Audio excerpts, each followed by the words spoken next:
Today, we're exploring Manila, from my base in Pasay City all the way to the centuries-old streets of Intramuros. First off, I should warn you, there will be a lot of Filipino food, and yes, I'm trying two different dishes that both claim to be the national dish. Apparently, there's some real food drama over here. We'll dive into Manila's modern city life, the big city traffic, the street energy, the park, and even the mall. And then rewind a few hundred years as we wander through Intramuros and unpack some Filipino history. All of this while a typhoon is roaring. Manila wasn't at all what I expected, but it sure was worth visiting.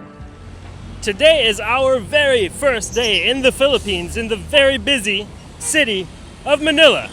Let's see what it brings us. Now our only plan is to walk around and see what we find. Well, and stop by the mall. I heard there's a really nice mall here, but it's the rainy season. So that seems to mean that it just starts raining randomly kind of all the time. In fact, it just started raining a little bit.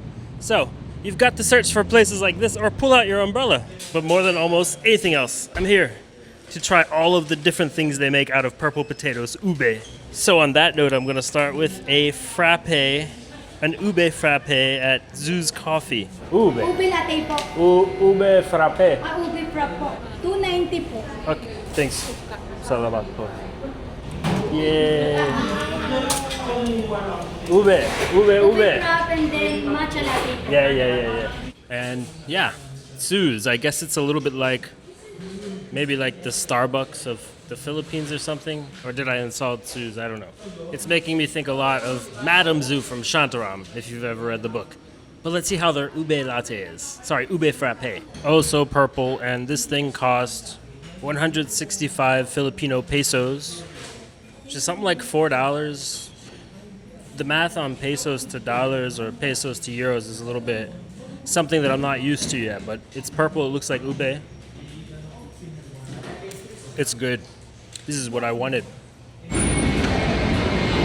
First ube experience, check! You probably hear a plane just because I'm actually quite close to the airport right now in a place called Pasay City. It's still a part of Metro Manila, but it's not in the main old Manila area. It's pretty much right next to the international airport, but that's one of the reasons we actually decided to stay in this part of Manila. You do hear the planes quite a lot, but we found a nice kind of larger bed and breakfast / smaller hotel, depending on how you look at it, to stay at here. And plus they're home to a mall that apparently comes highly recommended. It's just down this way. And to just give you an idea of how dramatic the rainy season is here in Manila, at least on first impression, well, it just started raining again. 2 seconds ago, nothing. Now tons of rain. So let's get in the mall. Let's hurry up. For a rainy day, there might not be a much better place to go anywhere.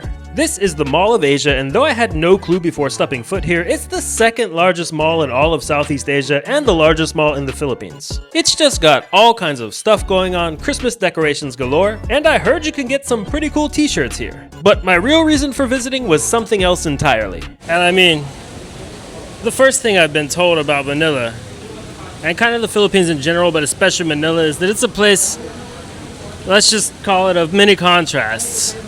This shopping mall is ridiculous. It's like a very fancy, posh shopping mall where you can get like just anything. It is still raining, by the way. But just like 3 blocks away from here, walking, I mean, it just looks like a completely different country. But regardless of all that, it's time to eat some Filipino comfort food. Okay. Thank you. If you need anything else, Sir Mar will be your server. All right, awesome. Thank you. One question for you. What's your favorite dish? This one, sir, with heart.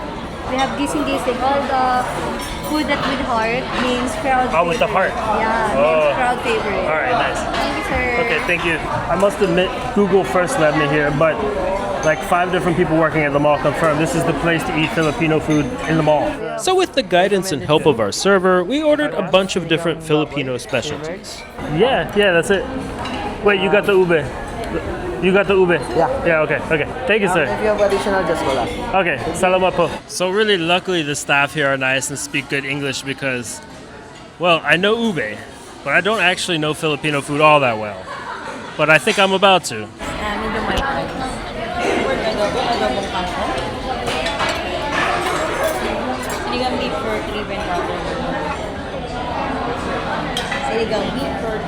Okay, sounds good. Thank you. I'll be back. Okay. And it's even better than the first one. I don't know what all these dishes are, but I think adobo is a good place to start.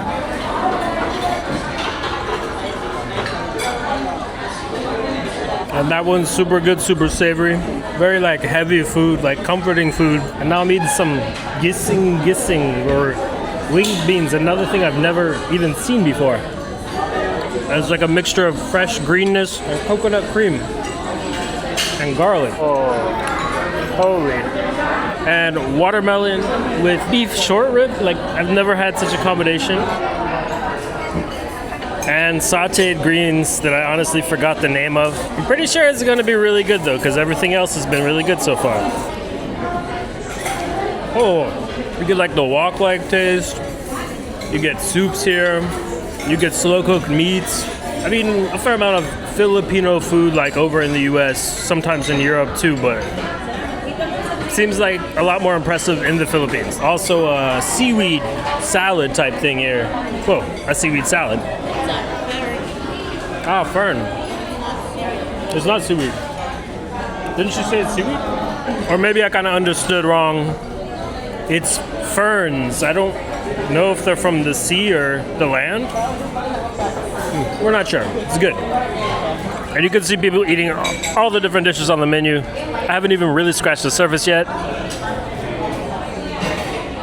But honestly, everything I ordered here is just really good and tastes like it was prepared with a little bit of love. Also, this vinegar is nice on the rice. It seems like the Philippines has a thing for vinegar. So that solid Filipino meal really started off our stay right in Manila, but it turned out a nearby typhoon had made it to the city. With the heavy rain going strong, we got a grab ride back to our hotel. The hotel itself is located in a historic building, which was kind of cool, but the price was definitely on the high side for Manila, and the room came with a free pet or two. They do include a basic free breakfast that includes a few Filipino specialties, and when it's not pouring down rain, there's a pretty nice pool area, so there was at least that. But alrighty, fast forward to the next day, and finally, the pretty intense rains have stopped, and now, I've grabbed a grab and we're heading over to a more touristic part of town. It seems like there's pretty much just always traffic in Manila. But eventually we did get where we were going. And we've made it over to the pin we dropped in the app.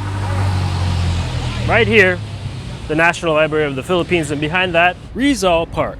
Named after José Rizal, the national hero of the Philippines, an impressive guy we'll learn about later in the video. Basically, it seems like it's just a really big green space in the center of the city. Here are a lot of statues of like national heroes, I guess.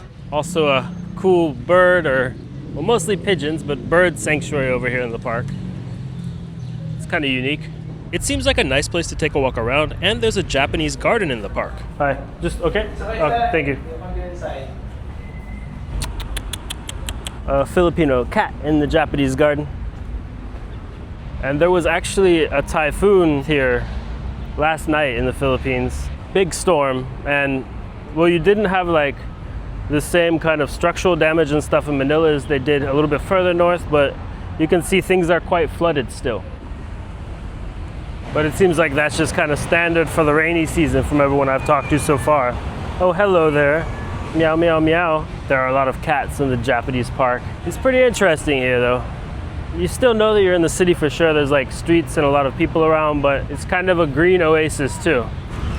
Cats are an important, integral part of this part of the park. Whoa, hairy cats. And apparently stick fighting? Oh, thank you. I show you everything because some places early cut off. Thanks. And then it's big area. So that's the park over here. A nice little green space in the city, but I actually came here because it happens to be right next to the neighborhood of Intramuros. And as we're just waiting for the stoplight, you can see also one of these Jeeps left behind by the US military that are now used for a sort of public or shared transportation is just waiting for the stoplight as well.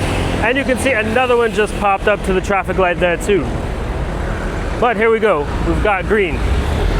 And yeah, why am I heading? Whoa! A lot of black smoke coming out of those things. They're old, but they keep them running.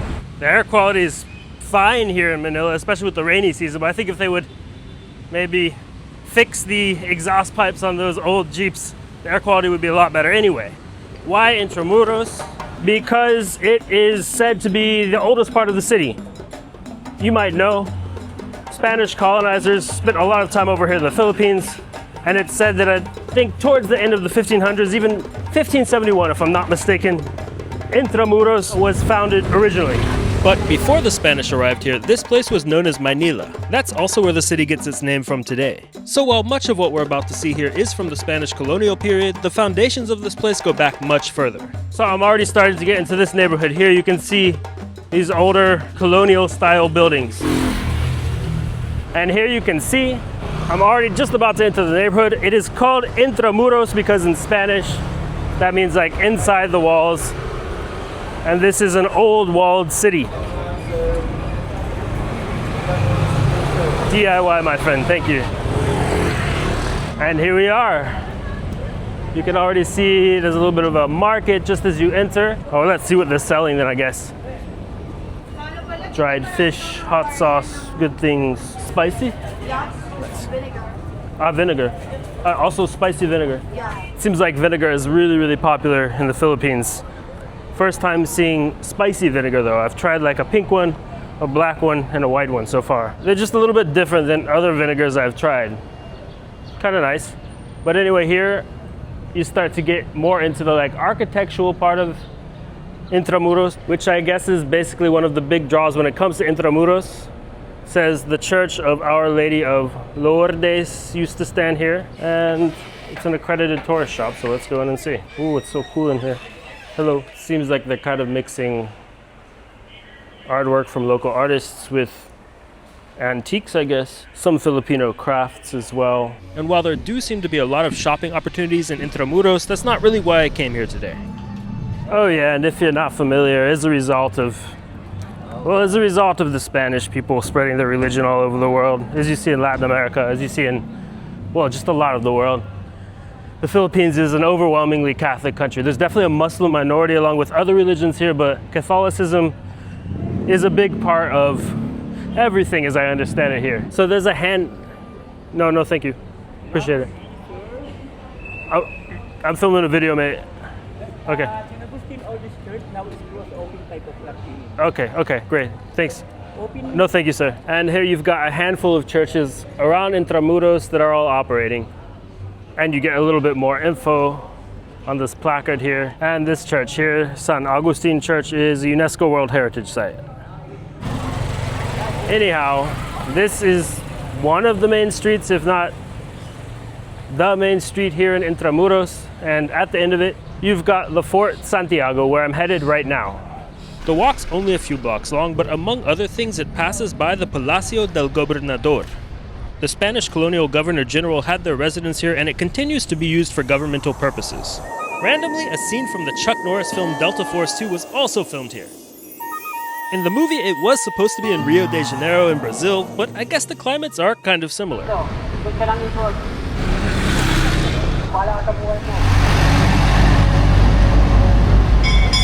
And here we have made it over to Fort Santiago, which I think requires an entrance fee. Let's see how much it costs. 100? Yeah, 2. Okay. Salamat po. Hi. I like your shirt. Oh, thank you. Cool. You play hockey?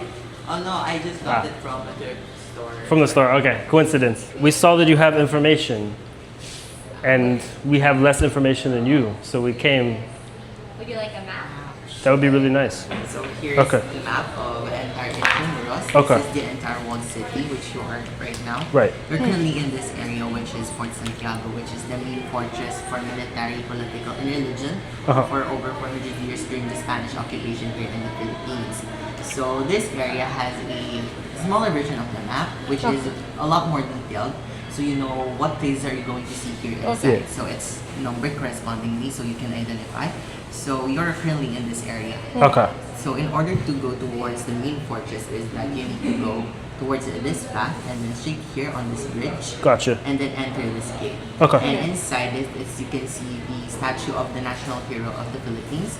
Alongside here on the west side, which is the José Rizal shrine.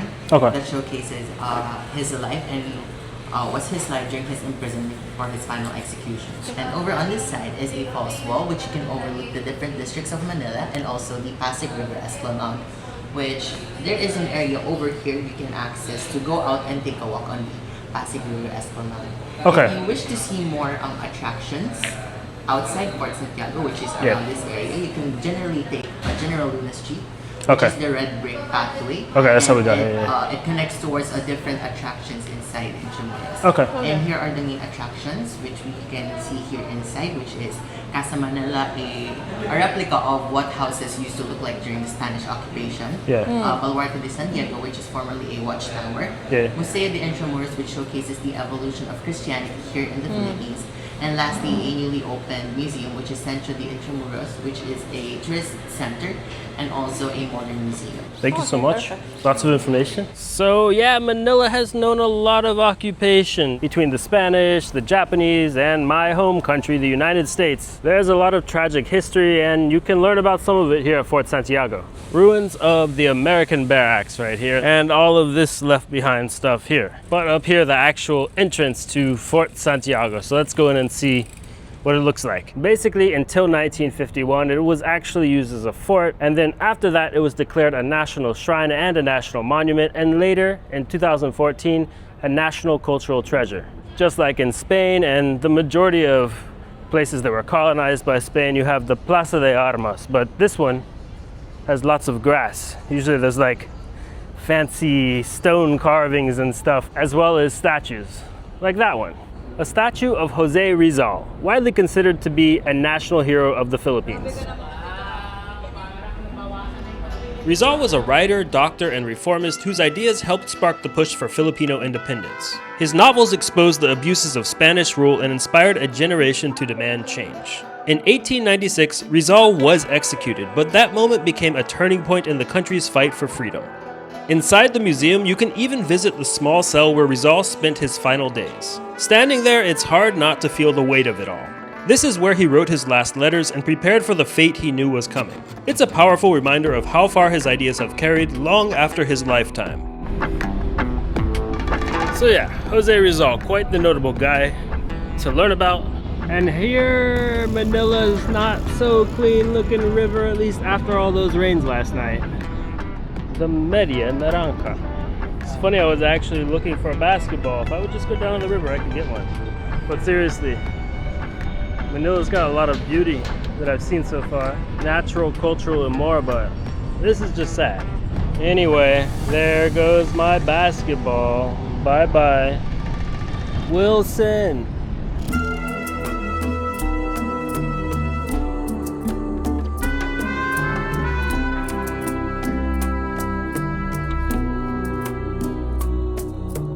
There's still more of Fort Santiago and Intramuros to see. Normally there are some historic places underground that can be accessed here, but due to the flooding, it wasn't possible. But this area housing 3D replicas of buildings around Manila gives you a little bit of an idea of what they might look like. A lot of the things that just happen to be on slightly lower ground here are closed up just due to the risk of quick flooding. This is pretty close to the level of the river, you can see. I think the river is way higher than usual. And you can see on the ground that the river was probably reaching here last night when it was more prone to flooding with really heavy rains. So that seems to just be how it goes when you visit in rainy season, but so far it's not been a huge hindrance. Oop, this one's closed too. But we've still got a little while longer here. So hopefully the heavy rains will hold out for that long at least. There's a theater here. Looks like it might be a bit closed up though. The fort's also got a higher vantage point where you get more of a view across the river, and there are many more historical sites within the fort grounds. But my wife and I were starting to have lunch in mind. Binondo, Chinatown, Rizal Park. No, we're not headed that way. Electric bike. We had heard of just the place to try, so taking a slightly different route back across Intramuros, we happened to walk by the main cathedral and got a few views of the outside of it from different angles, then making it back to the other side of the old city, and little did we know, we were just in time. Hi there. Are you open for eating right now? Thank you. Hello, how are you? So one of the classic restaurants over here, from my research, is this place called Ilustrado. So basically the term Ilustrado during the Spanish occupation that lasted almost 400 years actually, referred to Filipino members of high society. This is actually just their coffee shop. Next door they've got a whole larger and fancier restaurant, but from 4 to 6 p.m. the restaurant is not open for dining, only the coffee shop, and it seems like they basically have the same menu. Thank you so much. So another popular dish here in Manila, and I think in the Philippines in general, is milkfish, but this is a very special, I don't know what to call it, a processed milkfish. In fact, on their menu they go as far as to say that this, not adobo, is the national dish of the Philippines. So I guess there's maybe a little bit of an argument going on there. What is that? Something good. So it comes in a very, very mashed up and like reformatted form, I guess. It's kind of like a fish pate almost. And the sauce is maybe slightly similar to a teriyaki sauce. Sweet, salty, and thick, I guess. And to fill out our meal, we ordered a panini with tuna and mango. And I've got to say, that's a good idea. Try putting mango on your tuna sandwich next time. But yeah, back to the fish dish for me. They do say on the menu there's no bones. There's still some bones in there, but basically like they took all the fish meat out and then put it back inside the skin, apparently sewed it up, then cooked it however they cook it, and then it was ready. This dish is the rellenong bangus, or relleno, like stuffed, maybe restuffed milkfish, by the way. And I was sitting here filming this video for you, and I didn't even realize what's right behind me. José Rizal again. National hero of the Philippines, of course, but also a perfect example of an ilustrado. So the type of person referred to with the name of this restaurant. Okay, thank you. And here, we've got what, in my opinion, is the most recognizable Filipino thing in the world, at least the ice cream part. This is halo halo, and on top is ube ice cream. In the middle is tons of other stuff, fruits, I think gelatin-based stuff, some kind of shaved ice type thing, beans, coconut. This is the dessert of desserts, I think. Let's give it a try. And I can confirm, halo halo is really good. There's just like all kinds of stuff in halo halo. Like this is a little scoop of watermelon, banana. It's all covered in like condensed milk or evaporated milk. But wait, there's more. My wife has ordered a pandan crepe. Do you know pandan? Did you watch my videos from Bali? If not, you need to go watch those after this, because if you're at all interested in sweet things, pandan is the second king right after ube. Both amazing desserts that you can find in Southeast Asia, but honestly, I haven't tried this one yet, but the Philippines is like next level. Pandan is green. It looks kind of like grass. Oh, and it tastes so rich. With bananas, there's crepes. That's so good. We didn't come to the Philippines only because they have really good desserts, but if we had come only because they have really good desserts, it would have been worth it. So, this was a pretty nice place to eat. We almost did it. A little bit on the pricey side for the Philippines in general, I think, but it's a nicer restaurant as well. It's got a lot of history to it, and as you can see, it's almost stopped raining again. Actually, I was sitting in this restaurant for over an hour, and it was raining hard the entire time. Thank you. Good afternoon. Good afternoon. Thank you po. Salamat po. And I would say for sure Intramuros is just an interesting place to come walk around in a bit. But there are a lot of these sites that are paid to enter, and it seems like they're all 75 Filipino pesos per person. But they also close at like 5 p.m. or so, and it's getting close to that time. So we're just visiting one last smaller one, the Baluarte de San Diego. It was the first fortification built over here in Manila. Or to be a little more exact, it's the oldest stone fort in Manila. There's a big area up atop the fort here where you can take a walk. It's quite the spot over here, honestly. 75 pesos is a steal to come in here. There's a pretty cool view of these really old ruins of the fort here and then the skyscrapers. And this place is so random. There's some kind of like, it's not a full golf course, but a place where you practice teeing up. And yeah, the golf balls apparently just come flying over here. We've already found 2 or maybe even 3 of them. Here the sign says, watch out, flying golf balls. So if you were looking for the dangerous parts of Manila, well, the Baluarte de San Diego, or San Diego Fort, let's call it, might just be one of the most dangerous places here in this city because golf balls can kill you if they hit you in the head. In that sense, definitely listen to the media. Manila is so dangerous, don't come here. You might get hit by a golf ball. And there's some hidden views over here as well. Just be careful. But yeah, this is a pretty cool place. You can see the locals like to come up and hang out on the wall. Just for real, if you would make your way over here, be very, very careful because these surfaces are so slippery with the rain. Otherwise, you could find yourself falling off the side and that would be bad. But well, we did only have a little bit of time over here in Manila, and it turned out to be quite the nice place to visit. If you enjoyed checking it out with me, make sure to hit that like button. And don't forget to subscribe if you're not subscribed already, because right now I am traveling all the way around the world over the course of 2 months, stopping in dozens of places along the way. Manila is just one of many stops I'll be making on this trip, so to be the first to know when the next video drops, make sure you've got those alerts on. And to see what I've already done and check out the places I've already been on this trip, check out this playlist I made for you. But that's it for this video. Soon I've got to head off to the airport, so thank you so much for tuning in, and I'll see you all in the next one.